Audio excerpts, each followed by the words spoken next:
Je raconte sur le chemin du destin. Tout a été détourné, tout a été brûlé et les gens ignorent les ruelles de la civilisation. Bon nombre de gens pensent que la civilisation, c'est la ville, sans les citadins. Pas du tout. La civilisation, c'est croire à la sincérité du langage, à la bonté des choses, au niveau rural comme au niveau ville. La seule unique différence, c'est la montagne et la forêt pour l'un et les gratte-ciel pour les autres. C'est pour ça, selon l'histoire, la civilisation, elle voyage à travers le temps. Abder en a parlé.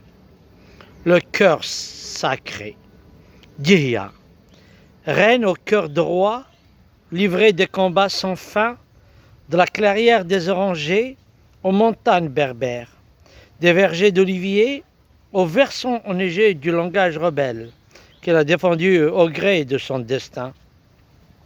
Nos mères sont reconnues dans sa révolte. Alors pourquoi tenter d'éteindre le feu qui enivre le cœur de cette passion de la terre oubliée? Dihya, reine berbère des Aurès, au 7e siècle après Jésus-Christ, surnommée la Kahina, la sorcière, par les Arabes, il livra bataille aux Arabes, essaya de fédérer les tribus berbères et pratiqua la politique de la terre brûlée pour repousser l'envahisseur. Aujourd'hui, nos mères en Kabylie, début juillet, brûlent un peu de paille en souvenir de notre reine. Ce jour-là s'appelle Ain Sala. Le courage de dire certaines vérités.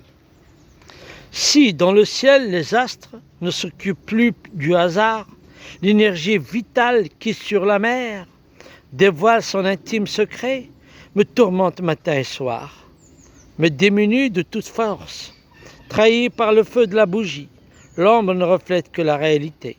Au trèfle vénusien, accorde-moi ce vœu, une vie riche d'actes saints, pour grandir dans l'amour, pour accueillir les malheureux, tout se déroulera avec eux dans la joie. Pour le bonheur d'être entre nous, c'est la vie, le souvenir, qu'on appelle aujourd'hui nostalgie. J'écris l'amour des souvenirs que le vent transporte. Ainsi faisons-nous voyager l'histoire, nous étions ses gardiens, mais le trésor n'est plus qu'une illusion, que la poche délapide et la tempête emporte. Mon regard exprime ce que j'aime, elle dévoile mon âme, la beauté dans son jean, l'image des bras nus, des amoureux et de leurs aînés. Mais je ne veux pas de l'héritage byzantin et je ne fais pas partie de cette civilisation. Ma civilisation est numidienne et africaine du Nord et méditerranéenne et aussi algérienne.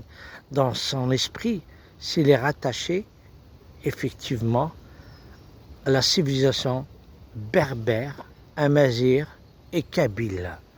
Et ça, le travail des mœurs, de la société, de la vérité, du coutumier, de la règle d'usage, ainsi va la vie. Et au-devant, je régnerai en maître incontestable, et au-devant, mes mots seront l'éclairage d'une existence radieuse. Rien n'est bon dans ce pouvoir de clan, ni cette gestion funeste, ni l'amour de sa majesté pour la patrie. Voici la politique de la terre brûlée, ignorant l'angoisse de son peuple, le cri du village, exprimant sa souffrance et ses larmes. La montagne défigurée par les feux, dépouillée de ses animaux, mutilée par des insouciants, pauvre nature. L'intrigue entretient sa présence, le pouvoir, sa subsistance. Eh oui, triste et malheur sur le peuple qui se bat. Douleur, blessure insurmontable sur la vérité du langage, des gens honnêtes, à la hauteur, avec leur amour porté au devant.